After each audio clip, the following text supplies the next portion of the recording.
अभी चॉपर का क्वेश्चन देखते हैं। चॉपर में पहला क्वेश्चन है टू टाइप ऑफ चॉपर जिसमें टू स्टेज कन्वर्जन होता है। तो ये एसी लिंक चॉपर।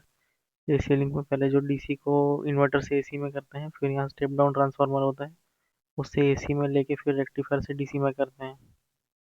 उसके बाद है कि चॉपर सर्किट में क्या क्या यूज़ होता है। चॉपर सर्किट में सभी यूज़ होता है, इसीलिए इसको ऑल ऑफ द मेंशन। उसके बाद है कि चॉपर क्या है। तो चॉपर जो है वो एक टाइम रेशियो कंट्रोलर है। मतलब वो टाइम का रेशियो कंट्रोल करता है। उसके बाद फिर ड्यूटी साइकिल क्या होता है।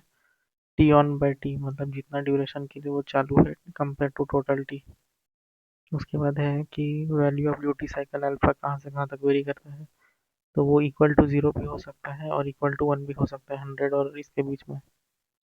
उसके बाद क्वेश्चन है कि if T is the time period of the chopper and alpha is the duty cycle then chopping frequency is. तो frequency is equal to one by time period हमको पता है, एंड अल्फा जो होता है duty cycle is T one by T. तो यहाँ से टी का वैल्यू निकालेंगे, कैपिटल टी का, जो कि होगा टी वन बाई अल्फा, और उसको फ्रीक्वेंसी में डाल देंगे तो हमको मिलेगा frequency is equal to alpha by T one. This is the answer.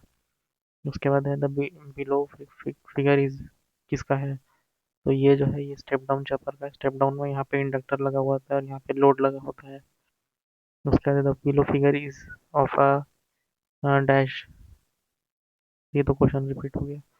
उसके बाद है in the below figure when the switch is on. ये वाला स्विच जब ऑन होगा तो क्या होगा। तो यहाँ पे जब ये स्विच ऑन हो जाएगा तो क्या होगा कि यहाँ से करंट इसमें जाएगा, तो वोल्टेज जो है नॉन जीरो हो जाएगा अक्रॉस द लोड, और जो करंट होगा वो राइजिंग हो जाएगा। उसके बाद देखिए यही सेम सर्किट में अगर स्विच जो है वो ऑफ होगा तो क्या होगा। तो ये जो इंडक्टर है इसमें प्लस माइनस था, तो अभी ये माइनस प्लस हो जाएगा। तो वोल्टेज जो होगा वो जीरो हो जाएगा क्योंकि ये शॉर्ट हो जाएगा, and current will be decaying क्योंकि वो डिस्चार्ज होगा। वोल्टेज जीरो क्यों होगा, क्योंकि यहाँ पे इसको शॉर्ट पाथ मिल जाएगा। Current will be decaying because, क्योंकि इंडक्टर जो है वो मतलब डिकेइंग करंट देता है, डिस्चार्ज होगा वो। तो इसमें क्वेश्चन है कि वी नॉट अगर यहाँ पे आउटपुट वोल्टेज है and V S is input voltage, तो इसमें अम, क्या होगा इनमें से इक्वेशन। तो ये जो है स्टेप अप चॉपर है क्योंकि यहाँ पे इंडक्टर लगा हुआ है सोर्स साइड में। तो ये जब स्विच ऑन रहता है तो क्या होगा कि इंडक्टर जो है वो चार्ज हो जाएगा ऐसे करके प्लस और माइनस।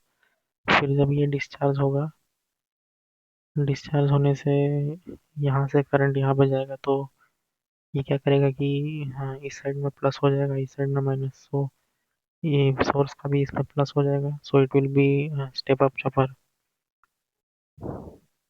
इसका आंसर है C, V naught is greater than V S. उसके बाद है व्हेन स्विच इज ऑन। उसके बाद क्वेश्चन है कि ये जो स्टेप अप चॉपर है इसमें अगर ये ऑन हो गया स्विच तो क्या होगा। तो voltage and current both will be zero across the output because वो यहीं पे सर्कुलेट होगा। उसके बाद क्वेश्चन है कि यहाँ पे अगर स्विच है वो पहले वो क्लोज्ड है देन ओपन है। पहले क्लोज था तो ये चार्ज हो जाएगा, यहाँ पे प्लस और ये माइनस। फिर जब ओपन करेंगे तो यहाँ पे ये हो जाएगा। तो voltage is non zero and current is decaying.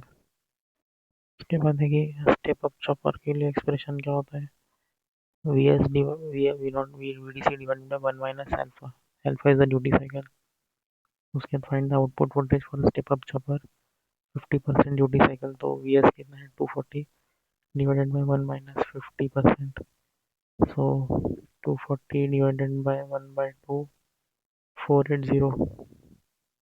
If step up chopper switch is always kept off, then V naught will be equal to Vs।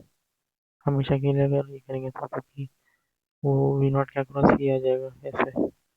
यहाँ पे इंडक्टर और यहाँ पे Vs।